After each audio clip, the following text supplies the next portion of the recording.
आपण बघत आहात AKP न्यूज मराठी. आपला आवाज आपली ताकद. सबस्क्राइब करा, शेअर करा, लाईक करा. AKP news Marathi.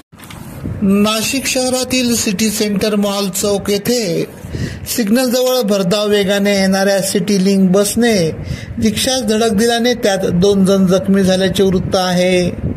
तसेच रिक्षा चालकास सिटी लिंक बस भरधाव वेगाने येत असल्याचा कुठलाही अंदाज न आल्याने अखेर रिक्षा सिटी लिंक बसने जोरदार धडक दिल्याने रिक्षा चालक व 1.5 वर्षाचा बालक जखमी झाल्याचे वृत्त आहे. या दोघांना नाशिकच्या शासकीय रुग्णालयात उपचारासाठी दाखल करण्यात आले आहे. अपघाताचा हा सर्व प्रकार सीसीटीव्ही कॅमेऱ्यात कैद झाला असून सिटी लिंक बस व रिक्षाचा चालक बेजबाबदारपणे आपली वाहने चालवित असल्याचे दिसून येत आहे. याबाबत गंगापूर पोलीस ठाण्यात अपघाताबाबत नोंद करण्यात आली असून पुढील तपास पोलीस करीत आहेत. AKP न्यूजसाठी ब्युरो चीफ अनवर खान पठाण, नाशिक.